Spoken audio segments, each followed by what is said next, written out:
इस वीडियो में कक्षा 9 के भौतिक विज्ञान का आखिरी पाठ ध्वनि के अंकित प्रश्न हल करवाएंगे। इससे पिछले वीडियो में 4 अंकित प्रश्न हल हो चुके हैं। यहाँ पर पीछे बोर्ड में 4 प्रश्न और दिख रहे हैं, 5वां, 6वां, 7वां, 8वां। तो 5वां प्रश्न है, ध्वनि वायु में 330 मीटर प्रति सेकंड की चाल से चलती है। यदि आवृत्ति 550 हर्ट्ज है तो तरंग दैर्घ्य क्या होगी? तो इसमें क्या चाल दिया है 330 मीटर प्रति सेकंड, तो v का मान 330 मीटर प्रति सेकंड। यदि आवृत्ति 550 हर्ट्ज है तो न्यू का मान 550 हर्ट्ज hz। अब इसके बाद क्या दिया है, तरंग दैर्घ्य लैम्डा का मान निकालना है। एक सूत्र है, वेग का सूत्र है v equal to nu lambda. तो हमें निकालना है क्या है, लैम्डा। तो लैम्डा इक्वल टू क्या हो जाएगा, v तो है ही और जो न्यू है ये चला जाएगा बटा में। तो v है 330 और जो न्यू है ये 550। तो इस सूत्र से लैम्डा का मान निकल आएगा। तो यहाँ पर 330 मीटर प्रति सेकंड वेग है और आवृत्ति है 550 मीटर प्रति second. Lambda equal to v by nu. तो 0 से 0 कट जाएगा, 11 3 33 और 11 5 55, यानी 5 से 3 को भाग देंगे तो 5 भागे 3, दशमलव लगा के 0, 5 है 30। तो आंसर आया 0.6। तो इस रफ्तार को मिटा के यहीं पे देख देंगे आंसर। तो lambda equal to 0.6 metre answer. तो क्वेश्चन में ध्वनि की वायु में चाल दी गई थी, आवृत्ति दी गई थी, तरंग दैर्घ्य निकालना था। तो तरंग दैर्घ्य बराबर वेग बटा आवृत्ति, दोनों रख के आंसर निकाल लिया। 5वां प्रश्न हल हो चुका है। अब 6वें पे आएंगे। जल के तल पर बनी ऊर्मिकाओं का आवर्तकाल 0.1 सेकंड है तथा तरंग दैर्घ्य 5 सेंटीमीटर है। इन तरंगों की चाल ज्ञात कीजिए। तो आवर्तकाल कैपिटल T का मान दिया है 0.1 सेकंड। तरंग दैर्घ्य लैम्डा का मान दिया गया है 5 सेंटीमीटर। अब सेंटीमीटर को सबसे पहले तो मीटर बनाना पड़ेगा। तो 5 से भाग देंगे 100 को, तो आएगा 0.05 मीटर। अब तरंग की चाल यानी कि v अज्ञात है, तो v ज्ञात करना है। अब v ज्ञात करना है और v का सूत्र यहाँ पे क्या है, v equal to nu lambda. Nu पता नहीं तो सबसे पहले न्यू निकालेंगे। तो न्यू इक्वल टू होता है 1/t। तो 1/t का मान 0.1, नीचे दशमलव है तो काम करते हैं 10 से ऊपर नीचे गुणा कर लेंगे। तो ऊपर हो गया 10 और नीचे हो गया 1। इस तरह से न्यू आ गया 10 हर्ट्ज। अब आवृत्ति आ गई है, अब हम आराम से चाल निकाल लेंगे। v equal to nu lambda. तो न्यू का मान निकला 10, लैम्डा दिया है 0.05, दोनों करेंगे गुणा, 10 × 5 = 50, फिर दशमलव कितना है 2 अंक पर, तो 2 अंक पे लगाएंगे तो यहाँ पे 0 कर देंगे, 0.50 या 0.5 मीटर पर सेकेंड आंसर।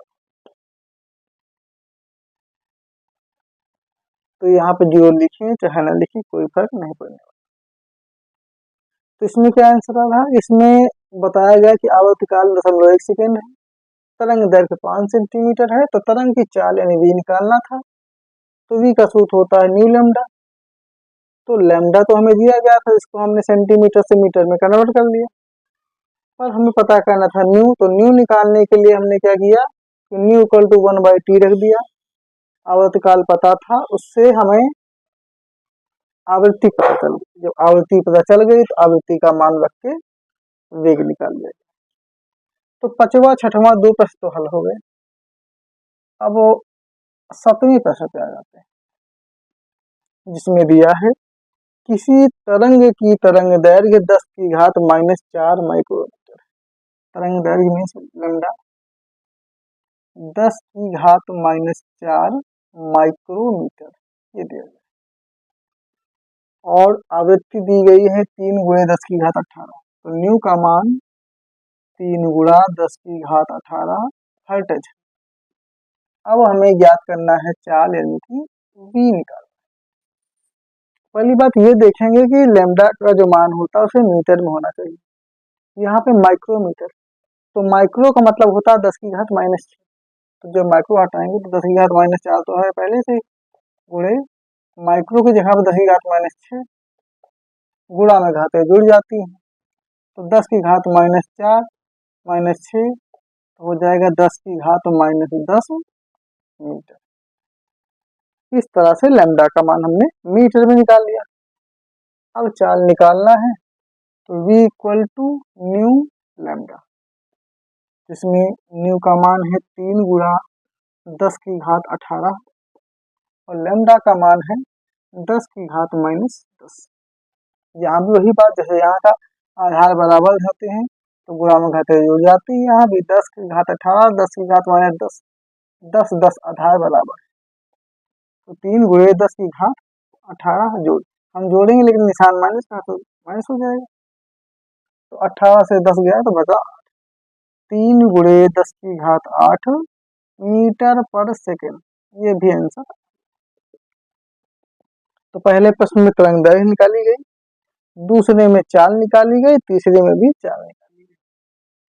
तो 3 प्रश्न हो गए हैं, इनके स्क्रीनशॉट ले लीजिए, साइड हो जा रहे हैं। इसके बाद फिर चौथा प्रश्न देखेंगे, जो कि है कि वायु में दो ध्वनि तरंगों की तरंग दैर्घ्य का अनुपात 3:5 है, इनकी आवृत्तियों का अनुपात ज्ञात करो। अब मिटा देते हैं, जगह की भी जरूरत है।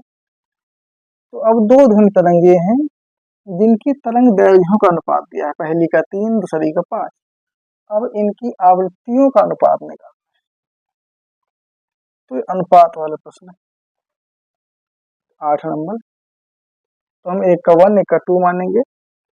तो एक का तरंग दैर्घ्य λ1, दूसरे का λ, इनका अनुपात दिया है 3:5। जिनको बटे में लिखेंगे तो लिखेंगे λ1/λ2 इक्वल टू 3/5। निकालना क्या है, आवृत्तियों का अनुपात, मीन्स न्यू1 अनुपात न्यू2, ये अज्ञात है। अब पहले ये सोचना है कि कौन से सूत्र में सटीक बैठते हैं। तो जो चाल का सूत्र है v equal to nu lambda, उसी के सहारे इनको हम हल कर सकते हैं, न्यू लैम्डा, क्योंकि इसमें न्यू और लैम्डा दोनों, और दोनों के दोनों वायु में। तो हमें अगर हम न्यू डलाते हैं तो न्यू इक्वल टू क्या बन जाएगा, v है ही, लैम्डा चला जाएगा बटा में। इसी आधार पे अगर न्यू में 1 कर दें तो लैम्डा में 1 हो जाएगा, v तो समान रहेगा क्योंकि दोनों वायु में। तो न्यू1 इक्वल टू v/λ1 बन गया, और न्यू2 बना दें वैसे ही v/λ2 बन जाएगा। अब इन्हीं को हम कर लेते हैं बटा, तो न्यू1 बटा न्यू2 बराबर न्यू1 का मान v/λ1 और न्यू2 का मान v/λ2। तो न्यू1/न्यू2 इक्वल टू v/λ1 है। तो नीचे वाले मान जब गुणा होंगे तो उल्टे हो जाएंगे, λ2 ऊपर चला गया और v नीचे आ गया, v से v कर दिया, अब λ2/λ1। अब सीधा सीधा काम ये करना है कि हमें न्यू1/न्यू2 का λ1/λ2 का मान करना है। तो इसको अगर हम उल्टा कर दें या फिर ऐसे ही देख लेते हैं, न्यू1/न्यू2 इक्वल टू क्या आ रहा है, λ2/λ1 1। तो यहाँ पे लेमडा 1 बाई लेमडा 2 का मान दिया गया, तो सीधा में 3/5 है, तो उल्टा लिखा है, यानी लेमडा 2 की जगह 5 है, लेमडा 1 यहाँ पे 3 है, तो उल्टा यहाँ भी लिख देते हैं। μ1 बाई μ2 इक्वल टू लेमडा 2 की जगह 5 और 3, तो मान क्या बन जाएगा, μ1 अनुपात μ2 इक्वल टू 5, 3 आंसर। यानी कि जो तरंग दैर्घ्य का अनुपात है 3:5 है, तो आवृत्तियों का अनुपात 5:3 हो, उल्टा आ गया।